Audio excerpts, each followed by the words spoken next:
I woke to the sound of silence. Not the comfortable kind that follows a good sleep, but the hollow, suffocating quiet that comes when something fundamental has broken. My quarters aboard the Relentless hummed with the usual background noise. Life support, distant engine thrum, the whisper of recycled air. But underneath it all, I felt the absence of something vital. The communication from command arrived 30 seconds later. "Commander Reeves, you're needed on the bridge. Immediately." Captain's privilege meant I didn't need to ask why. I already knew. The peace talks had failed. After 6 months of careful negotiation, of threading diplomatic needles while our fleet sat idle at the edge of the threshold expanse, the whole fragile construction had collapsed. I'd felt it coming for weeks now, like watching storm clouds gather on a horizon you can't escape. I dressed quickly, fingers moving through the routine while my mind raced ahead. The Veltroon Empire wasn't known for patience, but neither were we. Humanity had pushed too far into their territory, colonizing worlds they considered sacred. They'd responded by glassing 3 of our outer settlements. We'd retaliated. They'd escalated. The cycle had been spinning for 2 years before anyone suggested talking instead of shooting. Should have known better. The corridor outside my quarters stretched empty, lit by the cold blue emergency lighting that meant we were already at elevated readiness. My boots echoed against the deck plating as I moved toward the bridge, each step carrying me closer to a war I'd hoped to avoid. Other officers passed in silence, their faces set in expressions I recognized from my own reflection. Grim acceptance, mixed with a soldier's dark relief that the waiting was finally over. Waiting is worse than fighting. Always has been. The bridge doors parted with a hiss, and I stepped into controlled chaos. Stations fully manned, holographic displays painting the air with tactical data.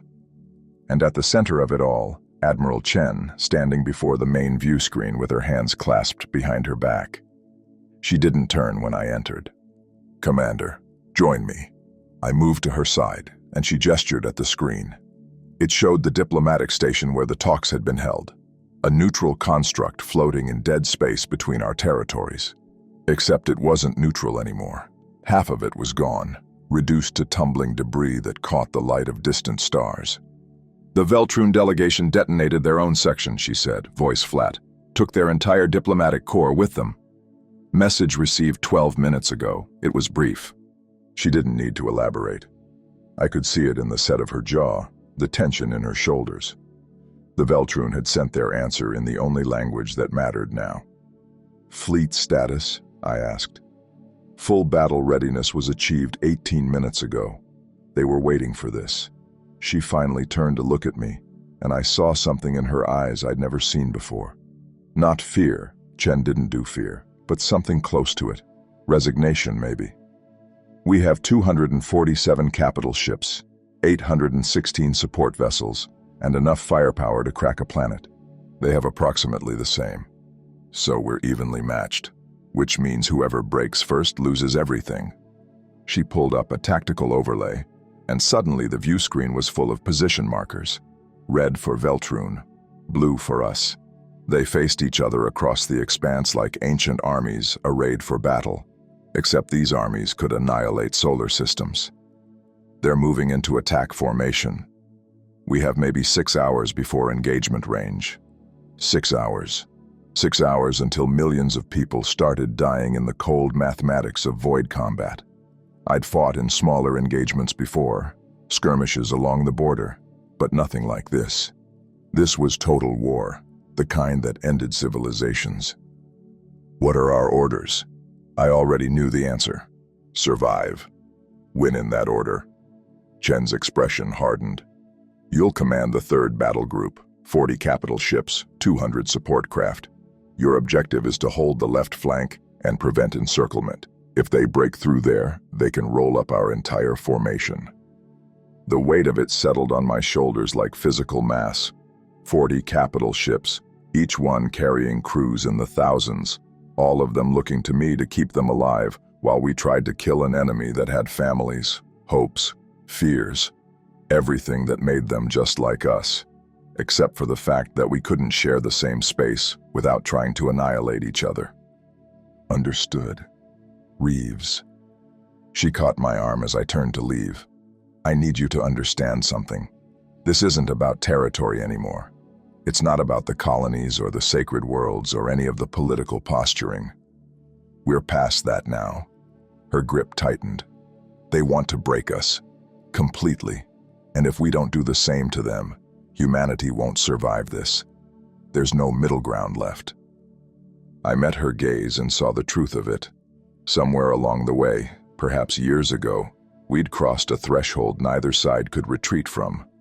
The momentum of hate and blood had carried us to this point, and now we were locked in a death spiral with only one possible outcome: total victory or total extinction. "I'll hold the flank," I said. She released my arm and nodded once, sharp and final. Dismissed. I left the bridge and made my way to the hangar bay where my command shuttle waited. The Relentless would serve as the third group's flagship, but first I needed to address my captains, to look them in the eyes and convince them we could win this. Leadership in wartime meant carrying certainty you didn't feel, projecting strength when everything inside you screamed that this was madness. But what choice did we have? The hangar was a cathedral of military engineering, vast enough to swallow small cities. Fighters sat in neat rows, maintenance crews swarming over them like ants on a carcass. Everything gleamed with deadly purpose, weapons loaded, shields charged, every system checked and rechecked because there wouldn't be second chances. My shuttle pilot, Lieutenant Case, saluted as I approached. Young, maybe 25, with the kind of eager determination that hadn't been ground down by reality yet. "Ready when you are, sir." "Then let's not keep them waiting." The shuttle lifted smoothly, repulsors humming as we rose through the atmospheric barrier and into open space. Through the viewport, I watched the fleet spread out around us, a forest of steel and fire, each ship a monument to humanity's capacity for both brilliance and destruction. We'd built these vessels to explore, to protect, to carry our dreams to the stars. Now we'd use them to wage war on a scale that would make our ancestors weep. The Veltroon fleet hung in the distance, too far to make out individual ships, but visible as a massive concentration of engine lights and energy signatures. They looked like a swarm of predators gathering for a kill. Beautiful, in a terrible way. Both our civilizations had reached for the heavens and found only each other, locked in combat over resources and pride and all the petty reasons empires had always fought. But Chen was right. This wasn't petty anymore. This was existential. My command ship, the Aegis, came into view. A dreadnought-class vessel bristling with weapons, its hull scarred from a dozen previous engagements. Home for the next however long this lasted. Days, weeks, however long it took for one side to break. The shuttle docked, and I made my way to the bridge, where my senior officers waited. Captain Morris, Tactical Officer; Commander Shen, Weapons; Lieutenant Voss, Communications. They stood at attention as I entered, and I saw the same mixture of determination and dread I felt churning in my own gut. At ease, I moved to the central command station and pulled up the tactical display. "You all know why we're here." The talks failed. The Veltroon made their position clear when they destroyed the diplomatic station. Now we respond. Morris spoke first, his voice rough from too many cigarettes and not enough sleep. "Orders, sir. We hold the left flank, 40 ships against whatever they throw at us." I zoomed in on our section of the battle space, highlighting key positions. "The Veltroon will try to break through here and collapse our formation. We don't let them. Simple as that." "Simple," Shen muttered, but there was no humor in it. "I won't lie to you. This will be the hardest fight any of us have seen. But we're not dying here. We're going home. To do that, we need to break their will before they break ours." I looked at each of them in turn. Questions? Silence. What questions could they ask that would change anything? "Then, man your stations. We have 4 hours until engagement. Use them well." They dispersed to their posts, and I stood alone at the command station, watching the tactical display update in real time.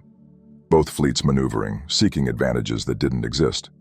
This would be a slugging match, pure and simple. No clever tactics or brilliant strategies. just ships and crews grinding each other down until one side ceased to exist. The hours crawled past with agonizing slowness. I walked the bridge, checked systems, reviewed contingency plans I'd memorized weeks ago. Anything to keep moving, to avoid thinking about what was coming. The crew worked in tense silence, each person locked in their own private ritual of preparation. Some prayed, some wrote letters they'd never send, some just stared at their screens, watching the distance between the fleets shrink meter by meter. At the 2-hour mark, I retreated to my ready room and pulled up the personnel files. Names and faces scrolled past, every man and woman under my command. 40 ships meant roughly 80,000 souls, give or take. 80,000 people who trusted me to get them through this alive. The weight of it threatened to crush me. I forced myself to close the files and return to the bridge. 1 hour remaining. The Veltroon fleet was fully visible now, individual ships resolving in the tactical display. Their formation was textbook perfect, exactly what our wargames had predicted. But knowing what they'd do didn't make it any easier to counter. They had the same training, the same tactical doctrine developed over centuries of warfare. We were mirror images locked in a death embrace. 30 minutes. Chen's face appeared on my screen, tired but resolute. All group commanders, final check. Status? I heard the other commanders report in. Battle groups 1, 2, 4, 5, all ready. Then it was my turn. 3rd battle group ready, Admiral. We'll hold the line. See that you do. Chen out. The transmission cut, and silence descended again. The kind of silence that comes before storms and battles, when the universe holds its breath and waits for violence to break the stillness. 15 minutes. Shen ran one last diagnostic on the weapon systems. Morris triple-checked our defensive positioning.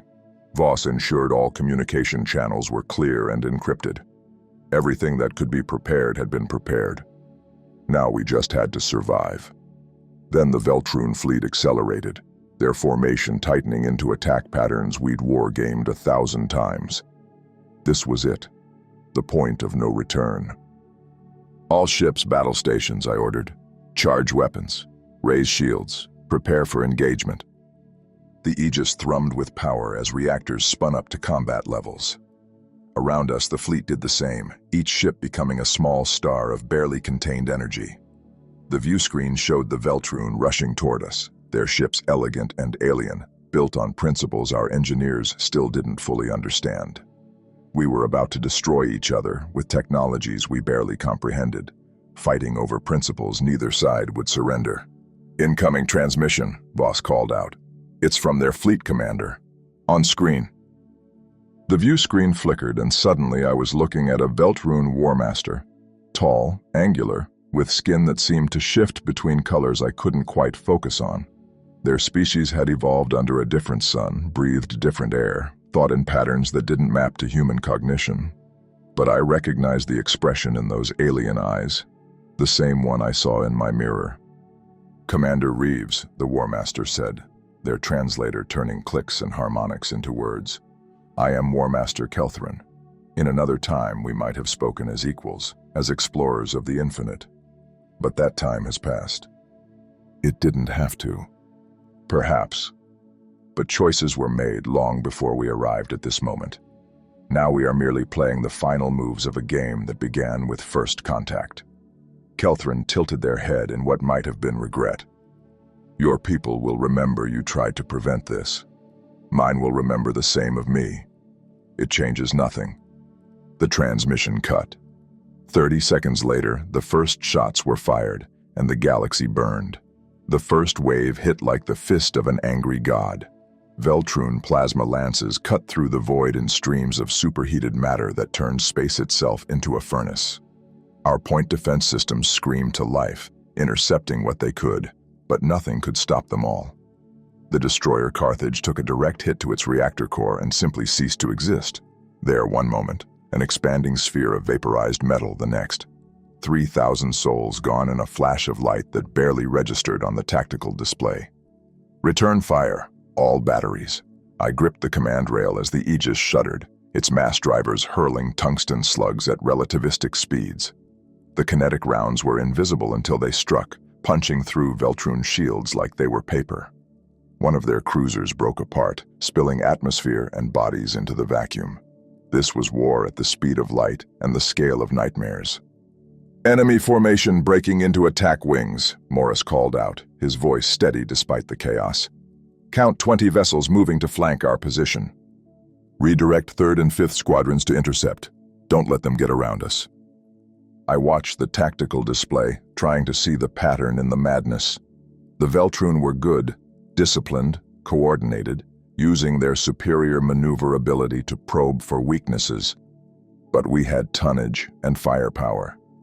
If we could weather their initial assault, we might actually survive this.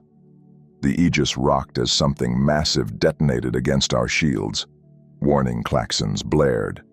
"Shield integrity at 67%, Shen reported, redistributing power from secondary systems. Another hit, then another. The Veltroon were focusing fire, trying to crack us like a nut. Smart. Kill the flagship, throw the formation into disarray. I'd do the same in their position. Launch all fighters. Tell them to screen our flanks and hit those attack wings before they can regroup." Fighters away. Through the view screen, I watched hundreds of small craft pour from our carrier groups like angry wasps. They streaked toward the enemy in attack formations we'd drilled 10,000 times, their weapons already firing. Space became a web of tracer fire and explosions, a three-dimensional battlefield where death came from every direction at once. The cruiser Valiant exploded to our starboard, torn open by a Veltroon torpedo spread. The battleship Indomitable returned the favor, its main cannon punching a hole clean through an enemy dreadnought. Pieces of both ships tumbled through space, trailing debris and frozen corpses. This was what we'd built our civilizations for. This moment of supreme destruction. Minutes blurred into an eternity of fire and blood. I gave orders, made split-second decisions that meant life or death for thousands. Morris coordinated fleet movements with mathematical precision.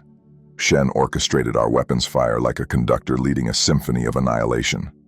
Voss kept the communication channels clear through growing interference and electromagnetic chaos. We were holding. Barely, but holding. Then Chen's face appeared on a secondary screen, her bridge clearly taking hits in the background. "Reeves, they're pushing harder than expected on the center. I'm redirecting Battle Group 7 to reinforce. Can you hold the flank without support?" Could I? I glanced at the tactical display. We were holding, but barely. The Veltroon attack wings were relentless, and we'd already lost 6 capital ships. If they sent reinforcements to exploit our weakness. Affirmative, we'll hold. Good. Chen out. The transmission cut, and I was alone with my decisions again. Around me, my crew worked with the desperate efficiency of people who knew their lives depended on split-second responses. We'd trained for this, wargamed every scenario. But training couldn't prepare you for the reality of watching ships die, of knowing each blip that winked out on your screen represented thousands of lives snuffed out in an instant. The Veltroon pressed harder, their attack wings reformed, coming at us from 3 directions simultaneously. Brilliant tactics. Divide our attention, force us to choose which threat to counter. I split our defensive squadrons, knowing it weakened us everywhere but hoping it would be enough nowhere. It wasn't. The battleship Fortress took multiple hits amidships and broke in 2, both halves tumbling away, trailing atmosphere and flame. The carrier Constellation lost its entire flight deck to a plasma strike, effectively removing it from the battle. We were losing ships faster than we could compensate, and the Veltroon knew it. "Sir, we need to fall back," Morris said quietly. "Regroup with the main fleet. We can't hold this position much longer." He was right. Tactically, strategically, we should retreat. But if we did, the Veltroon would pour through the gap and roll up our entire formation. Everything Chen had warned me about would come to pass. "Negative. We hold." "Sir." "We hold, Captain." "That's an order." Morris's jaw tightened, but he nodded and returned to his station. I'd probably just killed us all with that decision, but what else could I do? Sometimes command meant choosing between bad options and worse ones, hoping you pick the right flavor of disaster. The battle raged on, each second an eternity of fire and death. I lost track of time, lost track of everything except the tactical display and the constant stream of status reports. Ships damaged, ships destroyed, casualties mounting, but we held the line, somehow, against everything, we held. Then Voss spoke, and everything changed. "Sir, we're getting some kind of interference on the communication channels. It started about 5 minutes ago, and it's getting worse." I moved to the communication station. "Unknown, sir. It's coming from everywhere. Some kind of electromagnetic distortion, but the signature doesn't match anything in our database." "Veltrun jamming?" "Negative. It's affecting their communications too. I'm picking up fragmented distress calls from their ships." She looked up, confusion clear on her face. "They're experiencing the same thing we are." That didn't make sense. Jamming your own communications in the middle of a battle was tactical suicide. Unless... "Sir!" Morris's voice cut through my thoughts.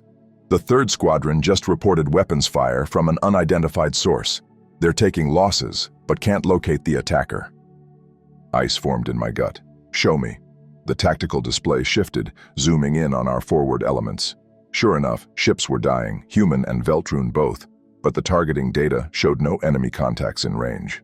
Vessels simply exploded or went dark, their reactors failing for no apparent reason. "Get me Lieutenant Park on the Resolute. Now." Voss worked her console, fighting through the interference. Finally, a crackling transmission came through. "Under attack. Repeat. Under attack from..." Static. "Coming from nowhere. Our sensors show empty space, but something is..." The transmission dissolved into screaming, then silence. The Resolute's marker on the tactical display turned red. Destroyed. "What the hell is going on?" Shen demanded. I didn't have an answer. This wasn't part of the plan. Neither side had stealth technology this advanced, and even if they did, why use it against both fleets simultaneously? "Sir, you need to see this." Morris gestured to the main view screen, pulling up visual from the forward picket ships. The screen shifted, showing raw video feed from one of our destroyers. At first, I saw only the normal carnage of the battle. Ships maneuvering, weapons firing, explosions blooming in the darkness. Then something else appeared. Distortions in space itself, like looking at reality through warped glass. They moved with purpose, flowing between ships like predators stalking prey. When they touched a vessel, human or Veltrun, the ship's system simply failed. Lights died, engines cut. The ships became coffins drifting in the void. "What am I looking at?" I heard myself ask. "Unknown contacts," Morris said.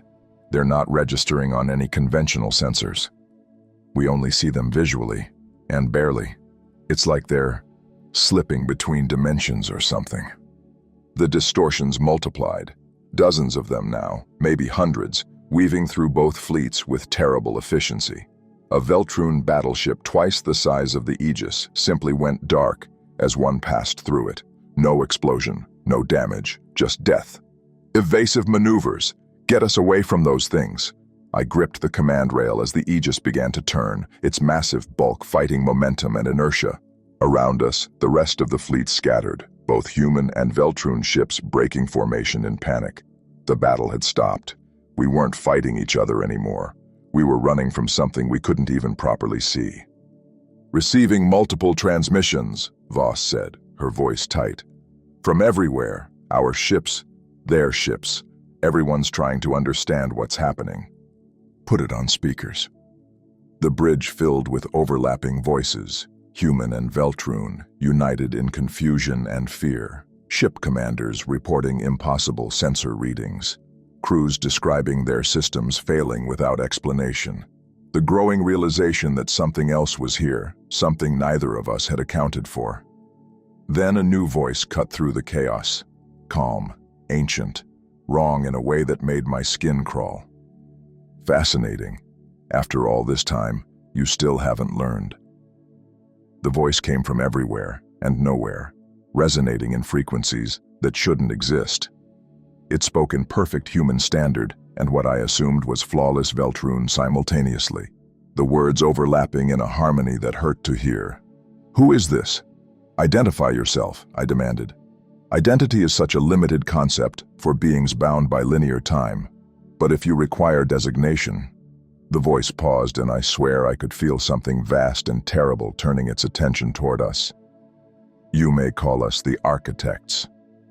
We have watched your species since you first crawled from your respective primordial seas, studied you, guided you when necessary." Morris pulled up new sensor data, and my blood ran cold. The distortions weren't random, they were forming patterns, geometric shapes that surrounded both fleets in a three-dimensional cage we hadn't noticed until now. We weren't in a battle anymore, we were in a trap.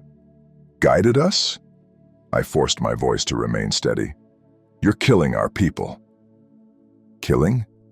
The voice sounded almost amused. "No, we are simply harvesting. Your conflict generates such exquisite data. The neurochemical responses to fear and desperation, the collective decision-making under extreme duress, the fascinating ways you rationalize violence against your own cognitive patterns." A pause. "We have been cultivating this war for decades, introducing subtle variables, removing obstacles to peace, ensuring you would arrive at this exact moment." The pieces fell into place with horrible clarity. The colonial disputes that seemed to appear from nowhere, the diplomatic incidents that derailed every peace attempt, the intelligence failures that led to escalation after escalation. None of it had been natural. All of it had been orchestrated. "You're saying you caused this war?" The words felt hollow even as I spoke them. "Caused? Number. We merely encouraged what already existed within you.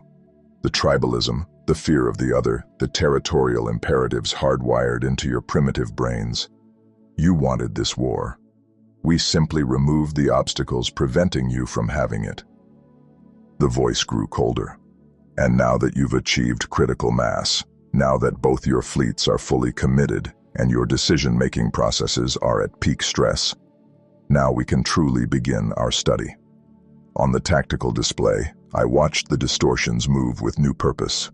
They weren't attacking randomly anymore. They were herding us, forcing both fleets into tighter formations, creating the conditions for maximum carnage.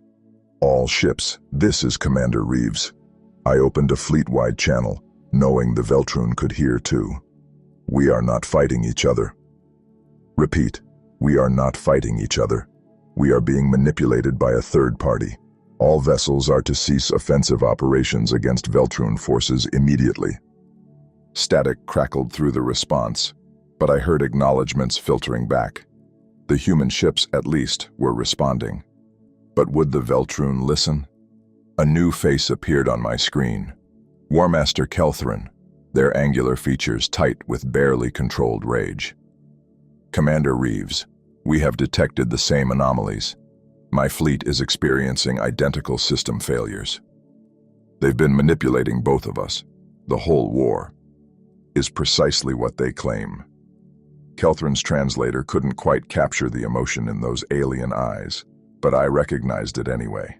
Fury, betrayal, the dawning horror of realizing you've been a puppet dancing on someone else's strings. The question becomes, what do we do now? Before I could answer, the architect spoke again. "Do? You will continue. The scenario has been prepared, the variables set. You will fight each other to exhaustion while we observe and record. Your weapons are locked on each other's positions. Your crews are primed for violence. The momentum of hate cannot be stopped simply because you've learned the truth. Watch us," I said. "We shall." The voice carried a note of anticipation. "In fact, we predict with 93% certainty that within the next 18 minutes, one of your vessels will fire upon a Veltroon ship. The stress, the uncertainty, the deep-seated distrust, all of it will overwhelm rational decision-making. And when that first shot is fired, the rest will follow. You will destroy each other, and we will learn everything we need from your dying moments." The architects were right about one thing. The tension on the bridge was unbearable. My crew looked at me with barely concealed panic, waiting for orders that could save us or doom us.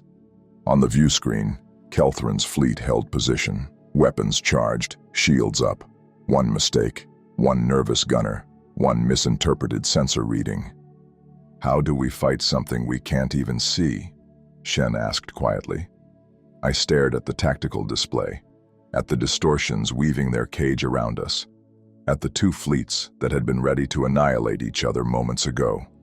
The architects had planned everything, accounted for every variable. They'd studied us for decades, maybe centuries. They knew exactly how we'd react, which meant they'd already predicted what I was about to do. Unless I did something they couldn't predict. Something that went against every tactical instinct, every survival impulse, every rational thought in my head. "War Master Kelthrin," I said, "I'm going to do something insane. I need you to trust me." Those alien eyes studied me across the void. "Trust is not a concept my species shares readily with yours, Commander." "I know, but if we don't work together, we're both dead. Worse than dead, we're test subjects." I took a breath. "I'm dropping my shields." The bridge erupted in protests. Morris started to object. Shen actually reached for the command override, but I held up my hand, silencing them. "All human vessels, this is Reeves. Drop shields. Cease all weapons charging. Stand down to minimal defensive posture." I looked directly at Kelthrin. "We're making ourselves completely vulnerable. If you want to destroy us, now's your chance. But if you want to survive, if you want to stop being their experiment, you'll do the same." The seconds stretched into eternity. Every instinct screamed at me that I'd just killed us all. The crew stared, waiting for the Veltroon weapons to fire, waiting for the end. Then, impossibly, Kelthrin nodded. "All Veltroon forces, stand down. Minimum power to all systems." The War Master's image leaned closer to the screen. "You are either the bravest human I have encountered, Commander, or the most foolish. We shall see which." On the tactical display, I watched both fleets power down. Shields falling, weapons going cold. Two civilizations that had been locked in mutual hatred, making themselves defenseless before each other, and the invisible threats surrounding us. The voice of the architects returned, and for the first time, I heard something other than cold calculation in it. Surprise. Unexpected. This was not within our predicted parameters. A pause, as if they were consulting something beyond my comprehension. "You are supposed to kill each other. The scenario demands it. The data collection requires it." "Then your scenario is broken," I said. "Impossible. We have orchestrated thousands of conflicts across hundreds of species. None have deviated from expected patterns once committed to violence." The voice hardened. "You will resume your war. We will ensure it." The distortions began to move, converging on both fleets with clear hostile intent.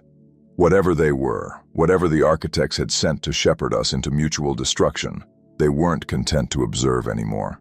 They were going to make us fight. "All ships," I broadcast on every channel, human and Veltroon. "When those things hit us, we're going to lose more ships, more people. But we're not fighting each other. We're fighting them." I looked at Kelthrin. "Together." The War Master's expression shifted into something that might have been a smile on an alien face. "Together. Yes. Let us show these architects what happens when they misjudge their test subjects." The distortion struck, and for the first time in 2 years, humanity and the Veltroon Empire turned their weapons toward a common enemy. Fighting something you can barely see is like punching smoke. Our weapons fired blind, targeting the distortions only when they manifested enough to register on visual sensors. Mass drivers hurled tungsten into empty space. Plasma lances carved through the void, sometimes hitting their targets, more often striking nothing at all. The Veltroon energy weapons proved slightly more effective. Their frequencies seemed to interact with whatever physics allowed these things to exist partially outside normal space. But effectiveness was relative when the enemy could phase through our hulls and kill ships from the inside out. The destroyer Harbinger went dark mid-turn, its crew dead before they could even scream.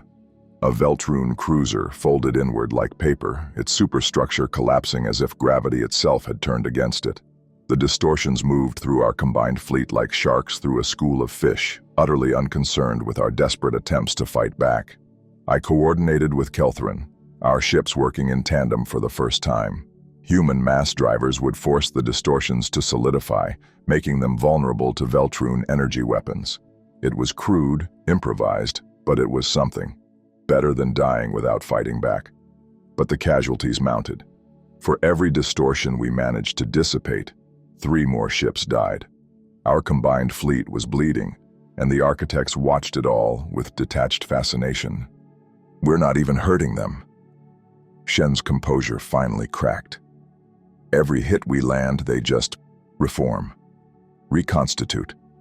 Whatever the hell these things are, conventional weapons don't work. I watched the tactical display, mind racing through scenarios and discarding them just as quickly. We couldn't run. The distortions were faster. We couldn't hide. They saw through every stealth system we had. We couldn't fight, not effectively. Which left exactly one option, the kind that military commanders hate because it requires admitting powerlessness. We had to understand them. Voss, can you isolate that voice? The architects? Can we communicate with them directly? She worked her console, fighting through layers of interference. Maybe. Their transmission is coming from everywhere. It's not a normal broadcast. It's like the signal is woven into space itself. Try anyway. I need to talk to them. Sir, what are you? Morris started. I'm going to negotiate. The words tasted like ash. Because killing each other clearly isn't working. And killing these things isn't working, so maybe the only option left is to find out what they actually want. Kelthrin's face reappeared on my screen. The War Master had been listening. A dangerous gambit, Commander. Creatures this advanced, this callous.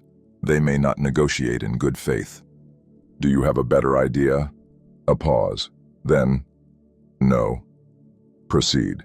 My fleet will maintain defensive posture and protect yours while you attempt whatever you are attempting. The transmission cut, and I felt a moment of profound absurdity. 20 minutes ago, we'd been trying to annihilate each other.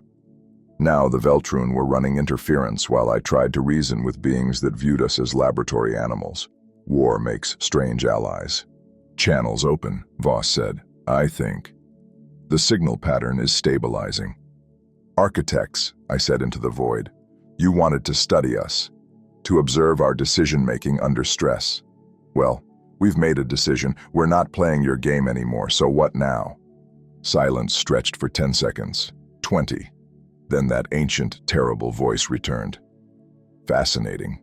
Subject Reeves demonstrates aberrant pattern recognition and adaptive strategy beyond predicted parameters. The voice held no emotion, just clinical interest. You believe negotiation is possible. You believe there are terms under which we would cease our data collection. This reveals fundamental misunderstanding of our nature and purpose. Then explain it to us. We're listening. We are not conquerors. We are not warriors. We are researchers, conducting the longest-running experiment in this galaxy's history. The voice paused, and I imagined vast intellects processing information across dimensions I couldn't comprehend. For 3 million years, we have guided species toward conflict. Not because we enjoy suffering, we have no capacity for enjoyment, but because conflict reveals truth.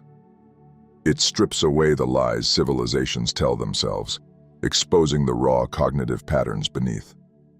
Another ship died on my tactical display. Human or Veltroon, I couldn't tell anymore. They were all just lives snuffed out for someone else's curiosity. And what truth have you found in us? I kept my voice level, even as rage built in my chest. That you are predictable, reliably, wonderfully predictable. Introduce resource scarcity, you compete. Introduce ideological difference, you fight. Introduce existential threat, you consolidate into tribal units and attack the other. Every species we have studied follows these patterns. Some variations in methodology, yes, but the fundamental drives remain constant across all carbon-based intelligence. The architects sounded almost satisfied. You were no different. Until 17 minutes ago. You chose cooperation over competition when every variable suggested you would not. You dropped your defenses before an enemy that had killed your people, trusted them with your survival, because the alternative was to continue playing our predicted scenario. For the first time, the voice held something that might have been uncertainty. This was not supposed to happen. The data does not support this outcome. Maybe your data's wrong, I said. Maybe we're not as predictable as you think. Possibility. Your species has evolved beyond our models. Probability. This is an anomaly, a statistical outlier that will regress to expected patterns given sufficient pressure. A pause. We will apply additional stress to determine which hypothesis is correct. The distortion stopped moving. For a moment, everything went still.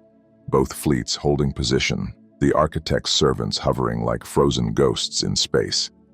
Then the distortions began to change. They grew larger, denser, more real somehow, as if they were pulling themselves fully into our dimension. And as they solidified, I finally saw what we'd been fighting. They weren't ships. They weren't even machines in any conventional sense. They were geometries, living mathematics given form, structures that hurt to look at because they existed in more dimensions than human eyes could process.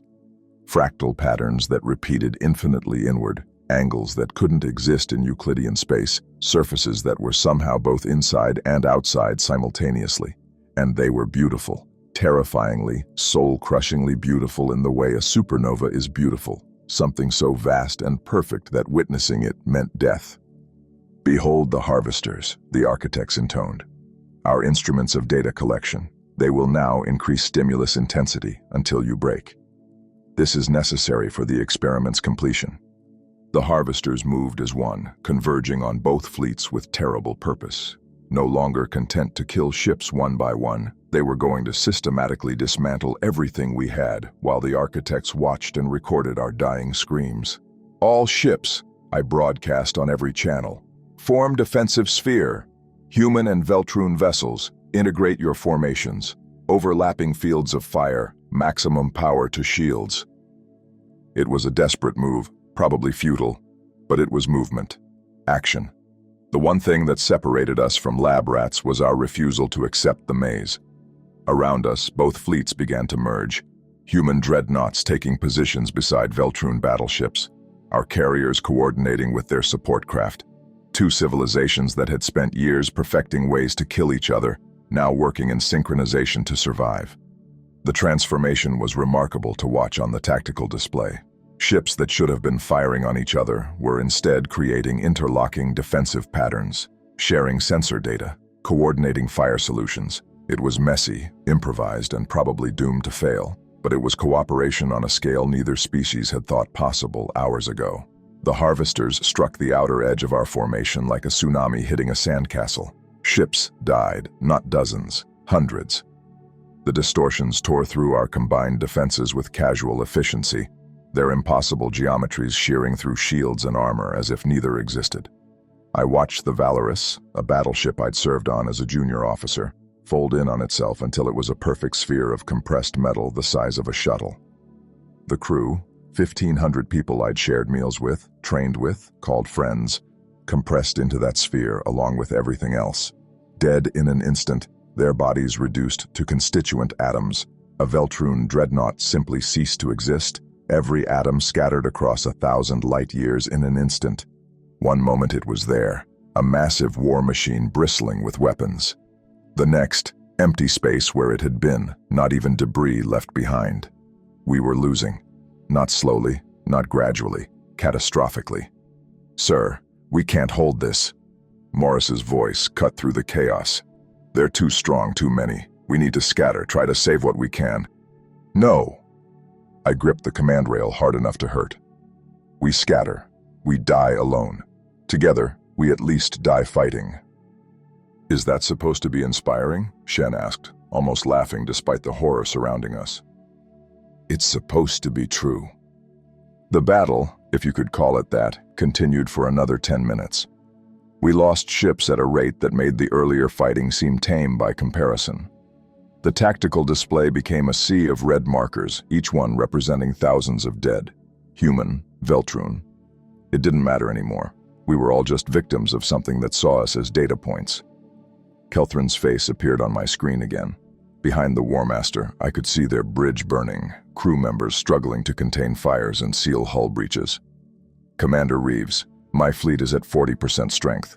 Yours? I glanced at the tactical display. 38% and falling. Then we are both dying. Those alien eyes held mine across the void.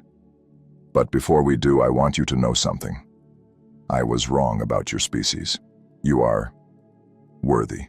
Worthy of survival. Worthy of the stars you reach for. A pause. It is a tragedy that we will not live to explore them together. We're not dead yet. No. But we will be soon. Kelthrin straightened despite the chaos around them. However, the architects made one critical error in their calculations. What's that? They assumed we would fight to survive. That self-preservation would override all other imperatives. The War Master smiled. I was sure of it this time, a predatory expression that showed teeth. But some things are worth dying for. Ideas, principles, the simple act of proving tyrants wrong. I understood immediately. You're thinking what I'm thinking. If we cannot win, we ensure they lose their data. We deny them the satisfaction of watching us break. Kelthrin leaned forward. Overload your reactors, Commander. Trigger cascade failures across the fleet. We will do the same. Every ship, every power core, all detonating simultaneously. It was madness. It was suicide. It would kill every human and Veltrun in this sector of space.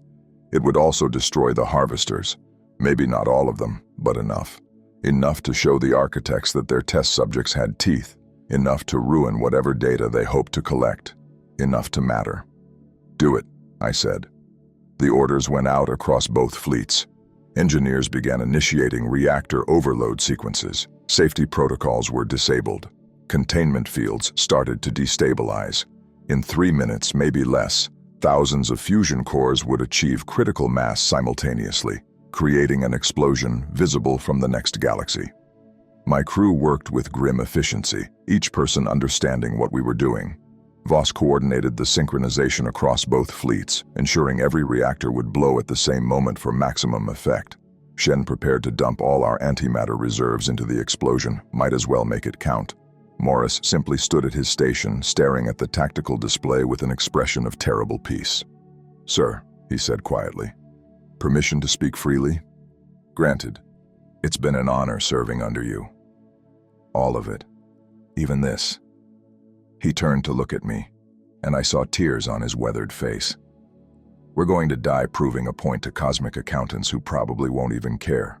But somehow that feels right. I wanted to tell him he was wrong, that this was meaningless, that dying out of spite was the worst reason to throw away lives. But I couldn't lie to him. Not now. "It's been an honor serving with you too, Captain. All of you." I looked around the bridge at faces I'd known for years. Shen, stoic to the end. Voss, fingers still dancing across her console even as she prepared to die. The junior officers, who'd never had a chance to become senior ones. "You're the finest crew in the fleet. I'm proud to have commanded you." The voice of the architects returned, and for the first time, I heard genuine alarm. "Stop. This is not acceptable. You are destroying valuable data. You are ruining the experiment." The calm superiority was gone, replaced by something almost like panic. "We invested centuries in cultivating this scenario. You cannot simply—" "Watch us," I said. 2 minutes remaining. The harvesters changed tactics, abandoning their methodical destruction to converge directly on our reactor cores. They were trying to stop the overloads manually, phasing through our hulls to reach the critical systems. But we'd anticipated this. Every reactor was rigged with physical deadman switches. If the harvesters killed the engineering crews, the reactors would blow anyway. Checkmate. "We will remember this," the architects said. And now the voice held something cold and final. "Your species, the Veltrun. Both of you have proven too unpredictable for our purposes. We will classify you as contaminated data and remove you from all future experiments. This sector will be sterilized. Completely. 1 minute. Sterilize all you want, I said. We'll already be dead. And we'll die knowing we beat you. You have beaten nothing. You have merely committed mass suicide to spite entities you cannot comprehend. This is not victory. This is not even defiance. This is simply wasteful. 30 seconds. I thought about Earth, about colonies I'd never visit, about children who would never be born because we'd chosen extinction over submission, about the billions of lives that would never happen because humanity and the Veltroon decided dying on our own terms was better than living as someone else's experiment. Was it worth it? Trading infinite futures just to prove a point? Maybe not. But we were out of better options. And sometimes in the cold math of survival, the only winning move is to flip the table and walk away. 20 seconds. Kelthrin, I opened a private channel. Any regrets? Many. But not this. The War Master gazed at me with those alien eyes, and I saw understanding there. Perfect, terrible understanding. We could have been friends, Commander. In another universe, one where we met as explorers instead of warriors. Yeah, we could have. Perhaps we will, in whatever comes after this. If there is anything after. Kelthrin's expression softened. Die well, Commander Reeves. You too, War Master. 10 seconds. The harvesters converged, a swarm of impossible geometry trying desperately to prevent what was coming. Too late, far too late. We'd already crossed the threshold where stopping was impossible. The reactors were at critical mass, containment fields failing, the laws of physics demanding their violent release. 5 seconds. I closed my eyes and thought about the stars. How beautiful they'd looked from Earth when I was young, before I knew about wars and aliens and ancient things that viewed life as data. How they'd beckoned with promises of wonder and discovery. How we'd reached for them with open hands and found only clenched fists waiting. Maybe the next species that reached for the stars would do better. Maybe they'd find the cooperation we'd only discovered in our final moments. Maybe they'd build the future we'd destroyed. Or maybe they'd end up right here, making the same choice we did. 3 seconds. The Aegis shuddered as its reactor approached the moment of no return. Around us, I felt the rest of the fleet doing the same. A symphony of civilization's end, every ship contributing its note to the final crescendo. 2 seconds. The voice of the architect spoke one last time, and the words froze me. Emergency protocol initiated. Experiment terminated. Subjects designated for preservation and further study under controlled conditions. Harvesting complete. 1 second. Reality twisted. I opened my eyes to white. Pure, endless white that extended in every direction without variation or shadow. No stars, no ships, no fleet. Just white and the vague sense that I was standing on something solid, though I couldn't see a floor. What? My voice sounded distant, muffled, like speaking underwater. Shapes resolved in the whiteness, human shapes. My crew, Morris, Shen, Voss, others I recognized from the Aegis. They looked as confused as I felt, standing in this impossible space, touching their own faces as if confirming their existence. They moved with the jerky uncertainty of people waking from nightmares, trying to understand where the dream ended and reality began. And beyond them, more shapes. Veltroon. Dozens of them. Hundreds, maybe. Materializing from the white like ghosts becoming solid. Including Kelthrin, who turned those alien eyes toward me with an expression I couldn't read but felt in my bones. The same confusion, the same dawning horror. Commander, the War Master said quietly. We are not dead. No, I agreed, feeling the weight of that truth settle into my bones like lead. We're not. Which means... The architect's voice echoed through the white void, coming from everywhere and nowhere, woven into the fabric of this impossible place. Correct. The detonation sequence was halted 0.003 seconds before critical mass. Your consciousnesses have been extracted and preserved. Your fleets remain intact but dormant, held in stasis at the battle coordinates. A pause that felt like something vast, considering its options. You have proven too interesting to simply destroy. Your unpredictability, your capacity for cooperation despite evolutionary pressures toward competition, these traits warrant extended study. The white void began to change, walls forming from nothing, structures rising like crystalline flowers blooming in time-lapse. A laboratory, a prison, both and neither. The architecture followed rules my mind couldn't quite grasp, corridors that seemed to fold through dimensions I couldn't perceive, rooms that existed in spaces that shouldn't fit together but somehow did. You will remain here, the architects continued, their voice carrying the weight of absolute certainty. You and your counterpart species. We will observe your interactions, study your decision-making, determine if your aberrant behavior is replicable or merely anomalous. This facility exists outside your native dimensional framework. Time here flows differently than in your universe. Millennia may pass outside while you experience only days, or vice versa. Time is flexible here. You can't do this. I heard the desperation in my own voice and hated it. Our people, our fleets, they're waiting for us. They need us.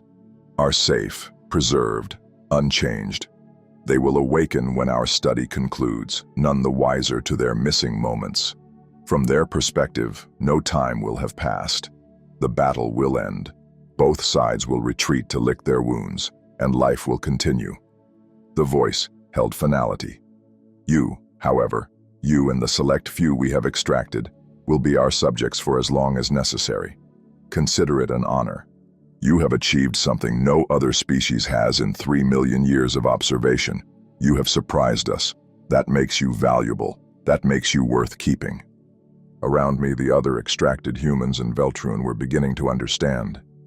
I saw it in their faces, their body language, the moment hope dies and acceptance takes its place. We hadn't escaped. We just traded one form of death for another, this one slower and infinitely more cruel. Kelthrin moved through the crowd to stand beside me, looking out at the crystalline prison growing around us. The War Master's alien features were unreadable, but the set of those shoulders spoke of resignation. "How long?" Kelthrin asked, voice flat. "How long will you keep us here?" "Until we understand you. Until we can predict you. Until you stop being interesting and become just another data set in our archives." The architects paused. Based on previous studies, this process typically requires between 15 and 40 standard years, though outliers have taken considerably longer. One species remained fascinating for 3 centuries before they finally succumbed to predictability. 3 centuries. The words hung in the white void, like a death sentence. "And what happens then?" I asked. "When we're no longer interesting? When you've extracted all the data you can from watching us interact like rats in a maze? Then you will be returned to your native dimension. Your memories will be adjusted to account for the temporal displacement. You will rejoin your fleets, resume your lives, and continue as you were. No one will know you were gone except us." The voice carried something that might have been satisfaction. "You will have served a greater purpose than you could have achieved through warfare or exploration. You will have contributed to the accumulated knowledge of the universe's oldest continuous research project." "That's not a purpose," Shen said, voice shaking with rage. "That's kidnapping. That's imprisonment. That's—" "Necessary," the architects interrupted. "We do not expect you to understand. Your temporal existence spans mere decades. You cannot conceive of the scale at which we operate, the importance of the work we do. We are mapping the fundamental patterns of consciousness itself across all carbon-based life in this galaxy. Individual suffering is irrelevant compared to that goal." The crystalline walls solidified around us, becoming more real with each passing moment. I could see rooms now, sleeping quarters, communal areas, spaces designed for, what? Living, surviving, slowly losing our minds while ancient things watched and recorded our every moment. Morris moved to my side, his weathered face looking older somehow, as if the reality of our situation had aged him instantly. "Orders, sir?" I wanted to laugh at the absurdity. Orders? What orders could I possibly give? We were trapped in a pocket dimension by entities that manipulated space and time like children playing with blocks. There was no escape, no rescue, no hope of anything except enduring until we were no longer interesting enough to keep. But Morris had asked because that's what soldiers do. They look for leadership even when there's nothing left to lead toward except another day of survival. "Find out how many of us there are," I said, forcing my voice to stay level. "Human and Veltroon both. Get a roster. Establish some kind of organizational structure. If we're going to be here for years, we'll need it." "Sir." Morris nodded and moved off, already gathering other officers to help with the count. Shen joined us, looking around at the crystalline prison with calculating eyes. "There has to be a way out. No system is perfect. If we can understand how they're containing us—" "They've been doing this for 3 million years, I interrupted gently. "To hundreds of species, maybe thousands. If there was an escape route, someone would have found it by now. So we just accept it? Give up?" Shen's voice cracked. "Sir, I have a daughter. She's 7. By the time we get out of here, if we get out, she'll be middle-aged. I'll have missed her entire life." I had no answer for that. What could I say? That it would be okay? That we'd find a way home? Both would be lies, and my crew deserved better than comfortable falsehoods. Kelthrin saved me from having to respond. The War Master had been surveying our surroundings with systematic thoroughness, those alien eyes taking in every detail of our prison. Now the Veltroon commander turned to face me fully. "We should pool our knowledge," Kelthrin said. "Your species and mine. If the architects want to study our interactions, our cooperation, then we should give them exactly that. Learn everything we can about each other. Perhaps in understanding our captor's interest we can find leverage." It was a long shot, probably pointless, but it was action. Something to focus on besides the crushing weight of our situation. "Agreed. Organize your people. We'll need to establish communication protocols. Figure out how to bridge the language barrier beyond the basics the translators provide." I paused. "And we'll need to maintain discipline. Keep everyone focused. The moment we start falling apart, the architects win." "If they have not won already," Kelthrin said softly. "The War Master wasn't wrong. We'd lost the moment we caught the architect's interest. Everything since then had just been delaying the inevitable." Over the next hour, or what felt like an hour in this place where time bent and twisted, we took stock of our situation. Morris's count revealed we had approximately 500 humans and 400 Veltroon extracted from our respective fleets. Officers mostly, and senior crew members. The architects had cherry-picked the individuals they deemed most interesting, most likely to display the unpredictable behavior they wanted to study. The crystalline structure had fully solidified by then, revealing a prison designed with disturbing psychological insight. The spaces were neither comfortable nor uncomfortable, neither cramped nor spacious. Lighting came from everywhere and nowhere. Food appeared in communal areas at regular intervals, nutritionally complete, but utterly bland. Sleep quarters provided exactly enough privacy to prevent madness, while ensuring the architects could observe at all times. It was perfect in its cruelty. Designed not to torture but to sustain, to keep us alive and functional for as long as the study required.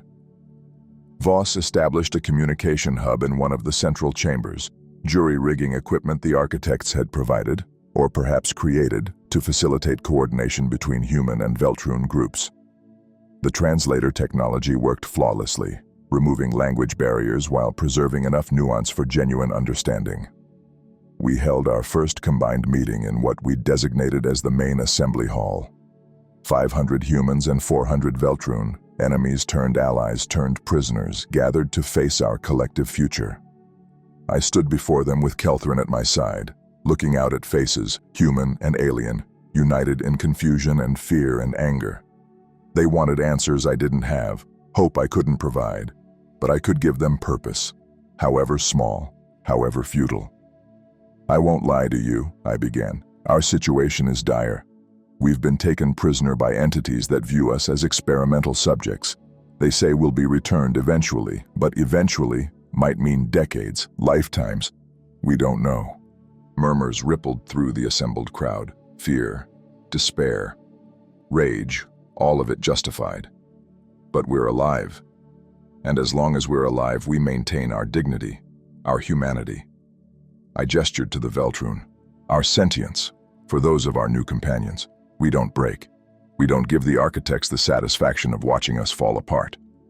"And how exactly do we do that, sir?" someone called from the back. "Lieutenant Park," I realized, "the one from the Resolute." Except the Resolute had been destroyed, which meant the architects had extracted them before the ship died. "How do we maintain dignity in a cage?" "By refusing to be lab rats," Kelthrin answered before I could. The War Master's voice carried through the hall with surprising strength. "By continuing to be who we are. Soldiers, officers, people of duty and honor. We maintain structure, discipline, purpose. We study our captors as they study us. We learn, we adapt, we survive." "To what end?" another voice challenged. Human this time, someone I didn't recognize. "So we can be returned 40 years from now to families that have moved on, to lives that continued without us. What's the point?" The question hung in the air, and I felt 900 pairs of eyes waiting for my answer. The truth was, I didn't have a good one. There might not be a point beyond simple survival. But humans, and Veltroon, I was learning, needed meaning. Needed something to fight for, even in the most hopeless situations. "The point is that we don't let them win," I said finally. "The architects want predictability.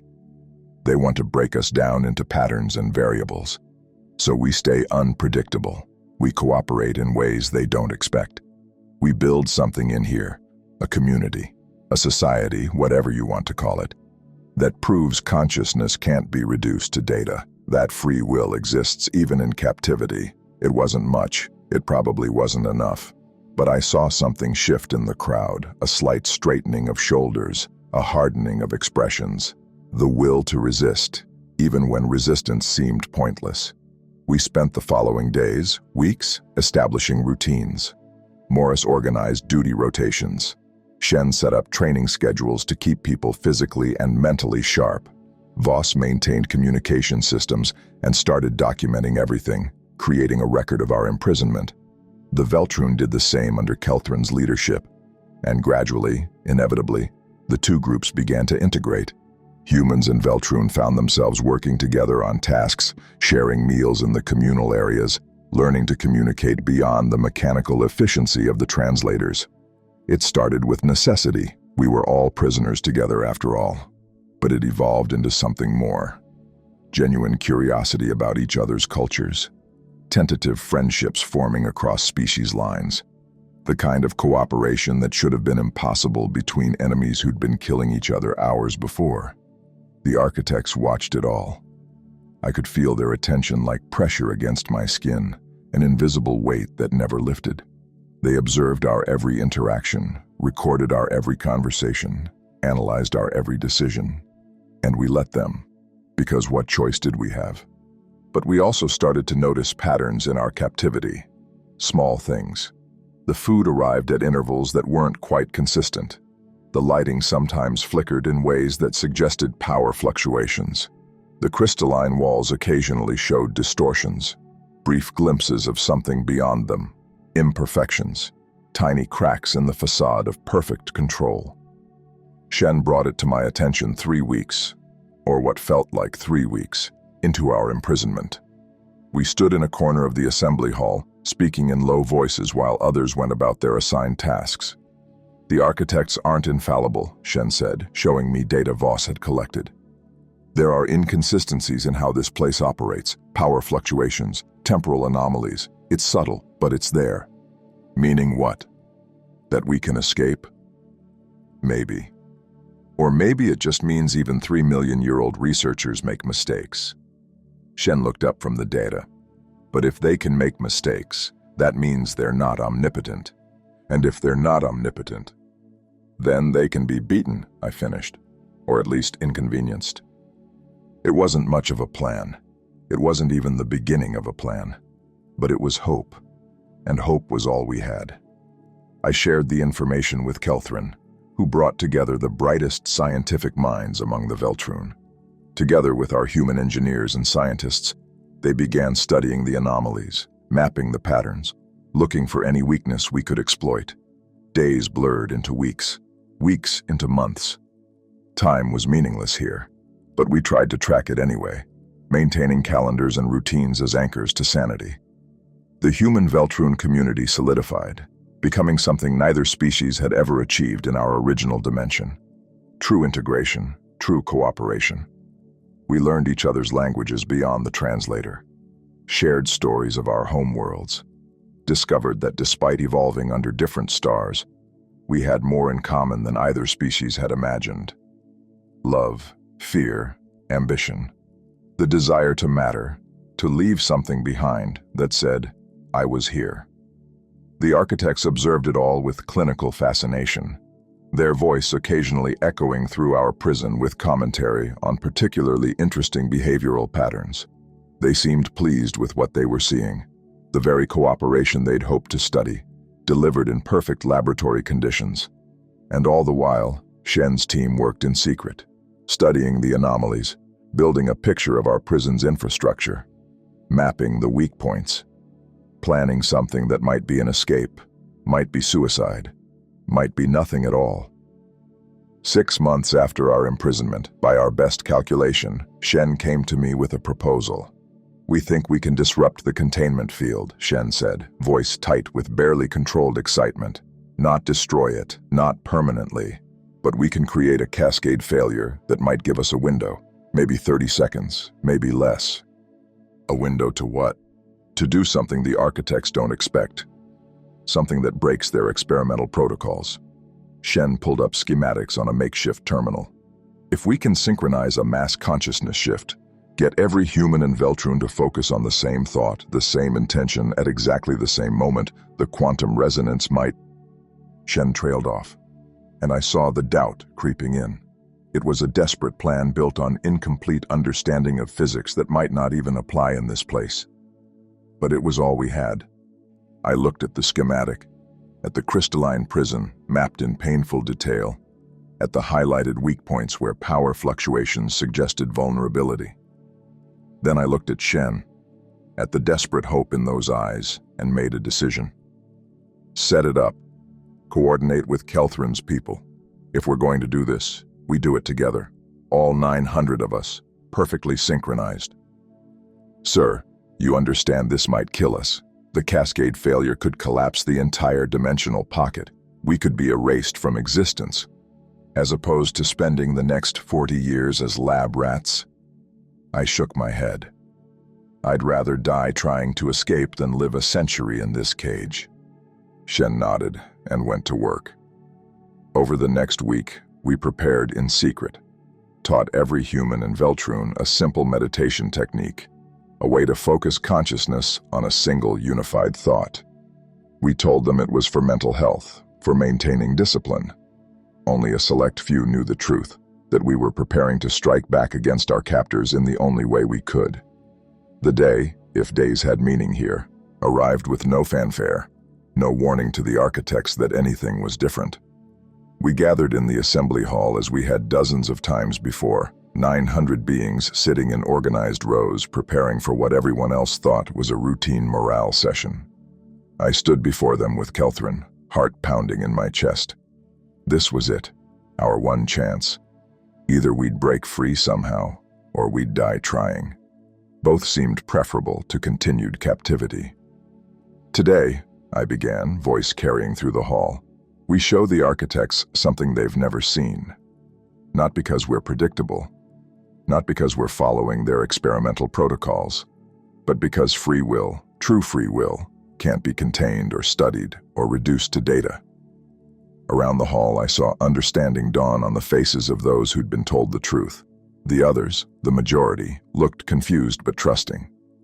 When I give the signal, I want everyone to close their eyes. Focus on a single thought. Home. Your real home. Not this place, not this prison, but the home you left behind. The one you'll fight to return to. I paused. The architects think they know us. They think they can predict us. Let's show them they're wrong. Kelthrin spoke next, the War Master's words carrying the same weight of desperate hope. We may not survive what comes next, but if we die as ourselves, free, unpredictable, undefined by anyone's parameters but our own. The hall fell silent. 900 beings waiting for the signal that would either free us or kill us. I looked at Shen, who nodded. The technical team was ready. The cascade sequence was prepared. All we needed now was the unified consciousness shift, the quantum resonance that might disrupt our captor's perfect prison. Close your eyes, I said. Focus on home, and whatever happens next. The architect's voice suddenly filled the hall, loud and urgent in a way I'd never heard before. Stop! We detect anomalous energy patterns. Whatever you are attempting, now, I shouted. 900 minds focused on a single thought, home. Not the abstract concept, but the specific memory, sights, sounds, smells, the particular weight of your home planet's gravity, the color of your home star's light, the face of someone you loved, waiting for you to return. The crystalline walls began to vibrate. Power fluctuations became visible, cascading through the structure like lightning through storm clouds. The architect's voice rose in what might have been alarm or anger or something beyond either emotion. You are disrupting critical systems. You will collapse the dimensional matrix. Stop immediately or... The walls shattered. Not literally, they remained standing, but something fundamental broke. I felt it like a chord of music resolving after endless dissonance. The pressure of being observed, the weight of being studied, suddenly lifted. For one perfect moment, we were free. Then reality twisted again, and I was falling through dimensions I couldn't name, past colors that didn't exist, through spaces that folded in impossible ways. I heard others screaming or laughing or simply existing in that space between spaces. And then, I opened my eyes to the bridge of the Aegis. Morris at tactical, Shen at weapons, Voss at communications, everything exactly as it had been. The tactical display showed both fleets, the harvesters converging, the reactor countdown at 2 seconds. Belay that order, I shouted. All ships, emergency shutdown of reactor overload, now! My crew stared at me in confusion, but they obeyed. Around us I felt the rest of the fleet doing the same. The countdown halting with fractions of a second to spare. On the screen, Kelthrin's face appeared, those alien eyes wide with the same recognition I felt. Commander, you remember. I remember. All of it. I looked at my crew, saw them shaking their heads as if waking from dreams. Do they? Some, perhaps all in time. The architects tried to erase our memories, but the method of our escape. Kelthrin's expression shifted to something like satisfaction. We broke their protocols. The memory wipe was incomplete. The harvesters had stopped moving. In the space between the two fleets, the distortions simply hung there, frozen in apparent confusion. Then the architect's voice returned, and I heard something I'd never thought to hear from them. Uncertainty. Impossible. You should not remember. The temporal displacement should have been seamless. You should not have been able to... The voice trailed off, as if the beings behind it were genuinely at a loss. You escaped, through methods we did not predict, using consciousness patterns we did not account for. This should not be possible. Turns out we're more unpredictable than you thought, I said. Now get your harvesters away from our fleets before we finish what we started. Silence. Long enough that I wondered if they'd simply disappeared. Then, your species are designated as uncontainable anomalies. You have exceeded all experimental parameters and proven resistant to controlled study. Further interaction is deemed counterproductive.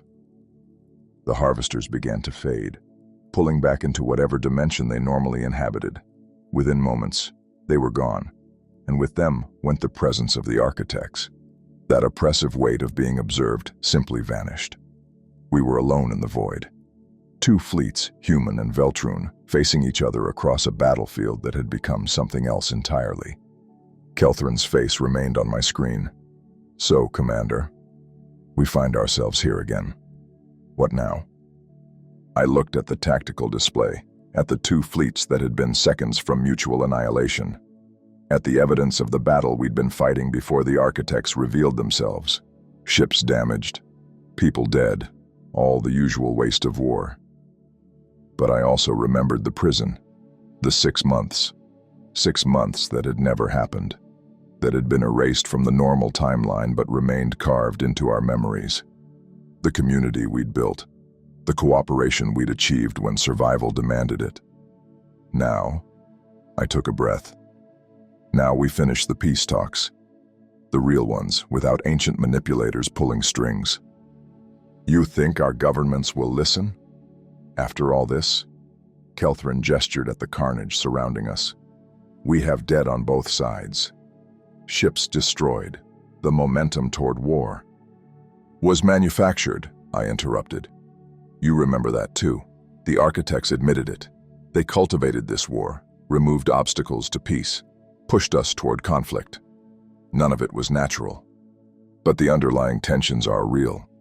The colonial disputes, the sacred world violations, the cultural differences that led to misunderstanding are things we can negotiate." I leaned forward, willing the War Master to understand. "Kelthrin, we spent 6 months living together. 900 of us, human and Veltroon, building something that worked. If we could do it in a prison outside reality, we can do it here." On my bridge, my crew was beginning to piece together fragmented memories. I saw recognition dawning on their faces. Shen remembering the technical specifications she'd studied. Morris recalling duty rotations we'd established. Voss touching her console with the familiar ease of someone who'd run similar systems in another place. They remembered. Not everything, not clearly, but enough. "The architects said they would adjust our memories," Kelthrin said slowly. "Return us to the timeline as if nothing happened. But we escaped before they could finish the process, which means we're the only ones who know the truth. Our crews, your crews, anyone who was extracted." I pulled up a personnel manifest. 500 humans, 400 Veltroon, 900 witnesses to the fact that cooperation is possible. 900 people who will sound insane if they try to explain what happened. Maybe.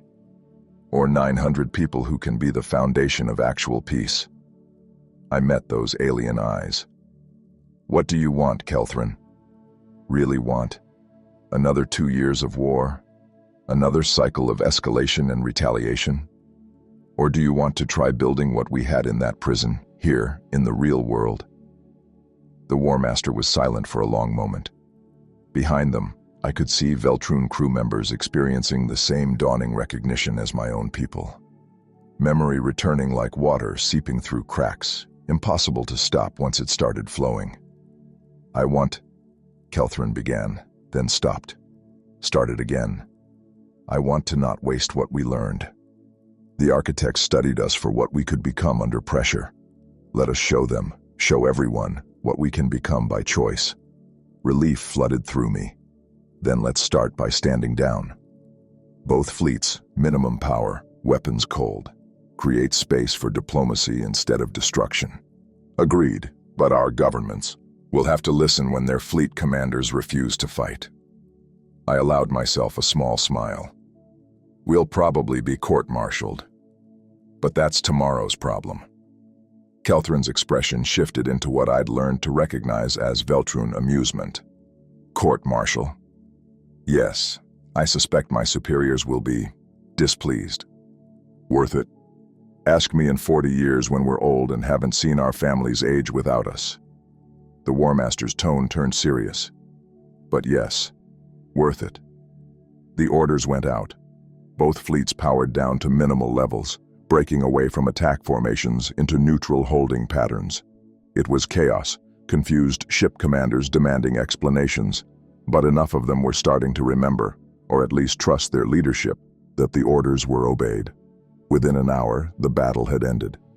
Not with victory or defeat, but with exhaustion and the fragile hope that maybe, possibly, there was another way forward. Admiral Chen's face appeared on my screen, her expression thunderous. "Reeves, what the hell is going on? We were minutes from engagement and now you're ordering a stand down? The Veltroon could use this to—" "They're standing down too, Admiral." I gestured to the tactical display showing Kelthrin's fleet doing the same. Something happened out here. Something that changes everything. "I'm listening." I took a breath and began explaining. The architects, the harvesters, the prison outside time. 6 months that never happened. The escape that left memories intact. 900 people who'd lived through an impossible experience and came out the other side, believing peace was possible. It sounded insane, even to my own ears. But as I spoke, I saw Chen's expression shift from anger to confusion to something like understanding. And behind her, other officers were nodding, touching their heads as if remembering dreams that felt too real to be dreams. "You're saying ancient aliens manipulated us into this war," Chen said flatly, "and then kidnapped the most interesting people from both fleets to study. And you somehow escaped and remember it all." "Yes, Admiral. And now you want to negotiate peace because you spent 6 months playing house with the enemy in a prison that exists outside normal space-time." "That's a reductive summary, but essentially yes." Chen was silent for a long moment. Then, "I should relieve you of command. This is the most insane thing I've ever heard. But you believe me." "I don't know what I believe," she rubbed her temples. "Except I have fragmented memories of teaching tactical theory to Veltroon officers in a place that couldn't exist. And half my command staff is reporting similar experiences, so either we've all gone collectively insane, or the universe is stranger than we thought, and we have a chance to do something about it. Damn it, Reeves." Chen looked older suddenly, tired in a way that went beyond the physical. "Fine. Hold your position. I'll contact the Veltroon command structure, see if they're experiencing the same, whatever this is. If we can verify your story independently." "You'll find they are. Kelthrin and I are coordinating." "Of course you are." Chen shook her head. "This is either the beginning of real peace or the end of my career. Possibly both." The transmission cut, and I was left with my crew and the aftermath of the strangest day in human history, or at least the strangest day I could remember having happened. Shen approached the command station, movements uncertain. "Sir, I remember we were working on something, an escape plan. We mapped the power fluctuations, found the weak points." "You did. You got us out. But none of it really happened. The timeline was reset. We're back to before the architects took us." Shen's voice carried a note of loss. "All that work, that time building something with the Veltroon, creating a real community, it's gone. Not gone. Just—" I searched for the right words. "Relocated. Moved from one timeline to a potential future. We know it's possible now. We know we can build it. If our respective governments let us, then we make them let us." I stood, addressing the entire bridge. "Everyone listen. What we experienced was real, even if it happened outside normal time. We built something impossible in that prison. Cooperation between enemies, genuine understanding across species lines. We're not throwing that away because it's politically inconvenient." Morris cleared his throat. "With respect, sir, how exactly do we convince two governments to negotiate when they've been priming for total war? By refusing to fight. By presenting a united front. Human and Veltroon officers who've lived through something that makes continued war seem absurd." I pulled up a communication interface. "We're going to do something unprecedented. We're going to hold a joint conference, broadcast to both fleets, both governments, both populations, and we're going to tell the truth." "The truth that sounds completely insane," Voss pointed out. "The truth that 900 people will corroborate independently. The truth that's backed by sensor logs showing the architect's intervention." I looked around the bridge. We've been given something impossible, a glimpse of what peace could look like. paid for with 6 months of our lives that technically never happened. We owe it to ourselves to try. Over the next several hours, we coordinated with Kelthrin and the other extracted officers. The Veltroon were experiencing the same phenomenon. Memories returning, fragments of the prison experience bleeding through the attempted memory wipe. Their command structure was just as confused as ours, just as uncertain how to proceed. But among those who remembered, there was consensus. We couldn't go back to war. Not after what we'd learned, what we'd built, what we'd proven was possible. The joint conference was scheduled for 12 hours later, giving both fleets time to process what had happened, giving the governments time to receive preliminary reports. It wasn't enough time. Nothing would be enough time to process and experience this profound. But it was what we had. I spent those 12 hours reviewing sensor logs with my crew, documenting everything we could about the architect's intervention, the electromagnetic distortions, the impossible geometries of the harvesters, the moment of temporal displacement when we'd been extracted. All of it was recorded, however imperfectly, in our ship's systems. Proof. Not definitive, not conclusive, but enough to support the story we were about to tell. Kelthrin and I met via secure channel to coordinate our statements. The War Master looked as exhausted as I felt, the weight of impossible memories and uncertain futures pressing down on both of us. "They're calling me a traitor," Kelthrin said without preamble. "The military council. They say I've been compromised, that I'm suffering from some kind of architect mind control." "You too?" "My superiors are suggesting I've had a psychotic break." I managed a tired smile. "At least we're failing together." "There is that." Kelthrin's expression grew serious. "Commander, Reeves, I need you to understand something.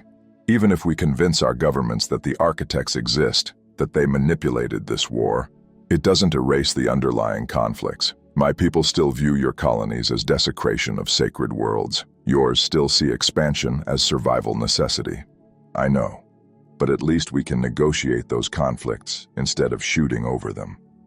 "Can we?" "Your species and mine evolved under different suns, breathe different air, think in different patterns. The cultural divide is real, but so is what we built in 6 months of captivity." I leaned forward. "Kelthrin, we're not naive. We're not pretending that peace will be easy or simple. But war is guaranteed destruction. Peace is at least possible cooperation. I'll take possible over guaranteed any day." The War Master nodded slowly. "As will I, but we should prepare for the likelihood that our governments will reject this, that they'll relieve us of command, continue the war without us. Then we'll have tried. That's all anyone can do." The conference began on schedule. 900 people, human and Veltroon, connected via quantum-encrypted channels, their faces filling screens across both fleets. And beyond them, monitoring the broadcast, the governments and populations that would ultimately decide whether peace was possible. I stood before the camera with Kelthrin at my side, looking out at the assembled witnesses to the impossible. "My name is Commander Elias Reeves," I began. 12 hours ago, I was commanding the 3rd Battle Group in what should have been the largest engagement of the human Veltroon War. Instead, something happened that changed everything. Kelthrin continued. "We were intervened upon by entities calling themselves the Architects. Ancient researchers who have been observing and manipulating our species, among many others, for millions of years.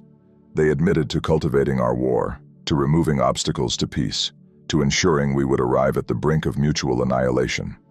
Together we told the story, the appearance of the harvesters, the revelation of manipulation, the extraction of 900 individuals for study, the 6 months, experienced by us but erased from the timeline, spent building a community in a prison outside reality, the escape that left memories intact when they should have been wiped. It took 2 hours to tell it all, with testimony from others who remembered. Shen describing the technical work that led to our escape. Morris explaining the organizational structures we'd built. Voss detailing the communication systems that had bridged species barriers. And Veltroon officers providing their own accounts, their own perspectives, corroborating every major detail even though we'd had no chance to coordinate stories beyond the basic facts. When we finished, silence filled the channel. 900 witnesses waiting to see if the impossible truth would be believed or dismissed. Finally, Admiral Chen spoke. "I've reviewed the sensor logs. There are anomalies consistent with your account. Electromagnetic distortions, impossible geometric formations, temporal displacement signatures." She paused. "I've also consulted with psychological experts who say mass hallucination on this scale, with this degree of consistency across species, is essentially impossible." A Veltrune High Commander appeared on another screen, their translator rendering clicks into words. "Our scientific analysis reaches similar conclusions. Something occurred that defies conventional explanation. Whether it matches your exact account is uncertain, but the core claim, that external entities intervened and extracted personnel, appears supported by available evidence." "The question then becomes," Chen continued, "what do we do about it? Assuming the architects exist, assuming they manipulated us toward war, does that change the underlying conflicts between our species?" "It should," I said, "because it means every escalation, every failed diplomatic effort, every incident that pushed us toward war, all of it is suspect. How much of our hatred is real, and how much was engineered?" "The sacred world violations are real," the Veltrune commander countered. "Your colonies desecrate sites of profound spiritual importance to my people. That is not manipulation. That is fact." "And our need for expansion is real," Chen replied. "Humanity needs room to grow, resources to sustain our population. That's not manipulation either, that's survival."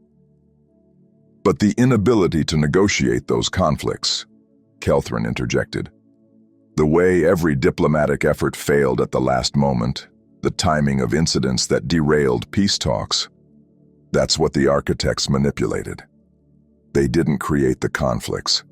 They just ensured we couldn't resolve them peacefully." "So you're suggesting that without their interference, we could have found compromise?" The Veltrune commander sounded skeptical. "We did find compromise," I said. "In 6 months of captivity, 900 of us, human and Veltrune, built a functioning community. We learned each other's languages, shared cultural knowledge, created systems for conflict resolution. If we could do it in a prison, we can do it here." "With respect, Commander, a prison population of 900 selected individuals is not equivalent to 2 interstellar civilizations with billions of citizens and centuries of cultural development."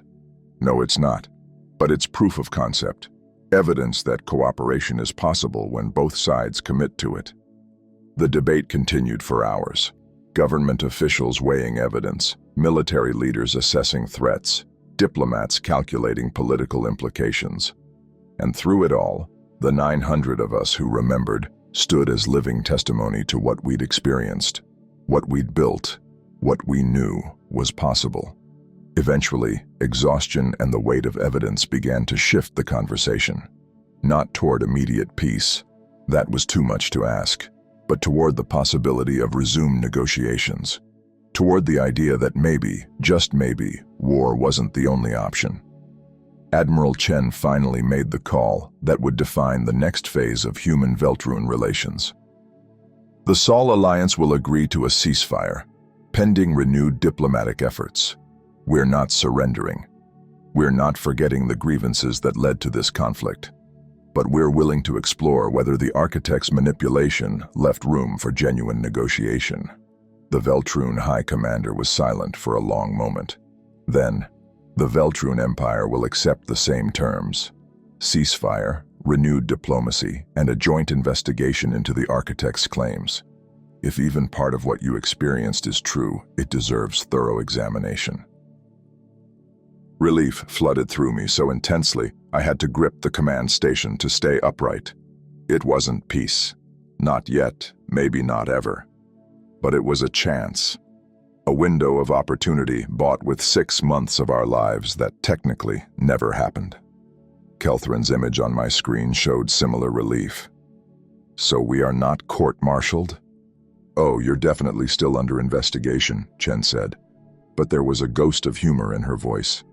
"Refusing to engage coordinating with enemy forces, making unilateral decisions that affected fleet-wide strategy. You've violated about 40 regulations each. Worth it, I said. We'll see.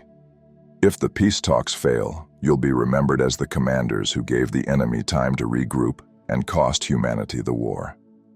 And if they succeed? Chen's expression softened almost imperceptibly. Then you'll be remembered as the people who stopped one. Congratulations, Commander. You're either heroes or traitors, and nobody will know which for years. The transmission ended, and I was left standing on the bridge of the Aegis, surrounded by my crew, staring at the tactical display that showed two fleets, human and Veltroon, holding position in something that wasn't quite peace, but wasn't war either. Shen approached. Sir, what happens to us now? The 900 who remember. We become the foundation, the living proof that cooperation works. I looked around the bridge, at faces that had been with me through an impossible experience. We're going to be in demand as consultants, mediators, translators between cultures.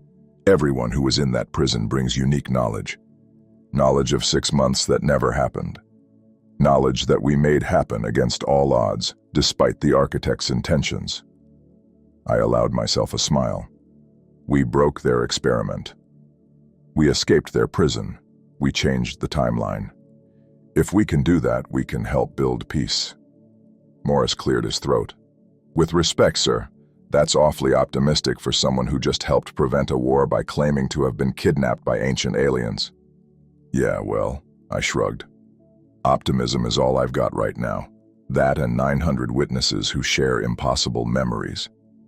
Over the following weeks, something remarkable happened. The ceasefire held. Not perfectly. There were incidents, near violations, moments of tension, but it held. And in the breathing room that created, diplomats began the slow work of addressing the conflicts that had brought us to the brink. The 900 of us who'd been extracted became central to the process. We understood both sides in ways that transcended normal diplomatic channels. We'd lived together, worked together, built something together under the worst possible circumstances. That experience, impossible and unverifiable though much of it was, became the template for new approaches to negotiation. Humans learned the spiritual significance of the worlds they'd colonized. Veltroon learned the survival pressures driving human expansion. Both sides discovered that their counterparts weren't monsters or incomprehensibles, just people trying to survive and thrive in a galaxy that seemed increasingly hostile. I was assigned to the diplomatic mission as a technical advisor, which was a polite way of saying, person who claims to have built a society with enemy officers in a prison outside time. Kelthrin received a similar posting. We worked together daily, translating not just language but culture, helping diplomats understand the nuances that no translator could capture. It was hard work, frustrating, often seeming futile. For every breakthrough there were setbacks. For every moment of understanding, there were miscommunications that threatened to unravel everything. But it was work worth doing. And slowly, painfully, progress happened. 6 months after the battle that never quite was, I stood in what had been designated as neutral territory, a space station built jointly by both species, symbolizing the cooperation we were trying to achieve. The peace treaty wasn't signed yet. Might never be signed. But the framework was there, the foundation laid by 900 people who'd experienced something impossible and refused to let it be wasted. Kelthrin found me in one of the observation decks, looking out at the stars that both our species had reached for and nearly destroyed ourselves over. Reflecting? The War Master asked, moving to stand beside me. Wondering if the architects are watching, if they're taking notes on how their failed experiment turned into actual peace. If they are, I hope they've learned something. Kelthrin's tone held satisfaction. That sentient beings are not predictable. That consciousness transcends their models. You think they learned that? We escaped their prison. We retained memories they tried to erase. We chose cooperation over conflict even when conflict was the expected pattern. Kelthrin gestured at the station around us. I think they learned that they don't understand us as well as they believed. And perhaps that is the most valuable lesson of all. We stood in comfortable silence, watching the stars. Somewhere out there, the architects continued their 3 million-year experiment, studying species, cultivating conflicts, seeking to understand consciousness through the lens of crisis. But they'd lost two subjects, two species that proved more unpredictable than their models accounted for. Two civilizations that chose peace, not because it was easy, but because 900 individuals showed it was possible. "Do you think we'll ever see them again?" I asked. "The architects? Perhaps. If we become interesting in new ways. If we do something else they didn't predict." Kelthrin's expression shifted to something like amusement. "Though I hope not. I have no desire to spend another 6 months in a crystalline prison, even if it did teach us valuable lessons." Agreed. Once is enough for impossible captivity. More than enough. We returned to work, the slow, difficult, essential work of building peace between species that had nearly annihilated each other. It would take years, maybe decades. We'd probably never see the completion of what we'd started. But that was fine. We'd done the impossible once. We could do the difficult now. And somewhere in the spaces between spaces, in dimensions beyond our understanding, perhaps the architects watched and took notes. Perhaps they adjusted their models, accounted for new variables, tried to understand how their perfect experiment had produced such unexpected results. Or perhaps they'd already moved on to other species, other conflicts, other data to collect in their endless pursuit of understanding. Either way, we were free. Free of their manipulation, free of their predetermined outcomes, free to make our own choices and build our own future. It was messy and uncertain and absolutely terrifying. It was also beautiful. I returned to Earth eventually, reunited with family that had aged 6 months in the time I'd experienced 12. Tried to explain experiences that sounded like fever dreams. Watched as history began to record the battle that never quite was, the peace that nobody expected, the strange cooperation between former enemies. Some called us heroes, others called us fools, most just called us lucky. But those of us who remembered, the 900 witnesses to the impossible, knew better. We weren't lucky. We were stubborn. Stubborn enough to refuse predetermined outcomes. Stubborn enough to build something better than what we'd been offered.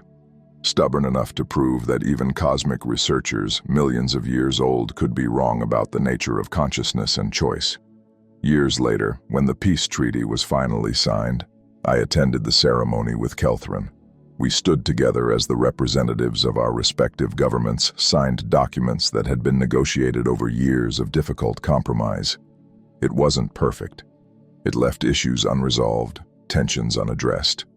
But it was peace, and peace was enough. "We did it," Kelthrin said quietly. "We actually did it. We had help. 900 people who believed it was possible. 900 people who experienced the impossible and refused to forget." The ceremony concluded, and I looked up at the stars one final time. Somewhere out there, the architects continued their work, studying species, cultivating conflicts, seeking to understand through observation and manipulation. But they'd lost us. Lost two civilizations that had proven more than the sum of their predicted patterns. And in losing us, perhaps they'd learned something more valuable than any data they could have collected. That free will exists, that choice matters, that sentient beings can transcend even the most sophisticated models and do the genuinely unexpected. We weren't their test subjects anymore. We were something better. We were free.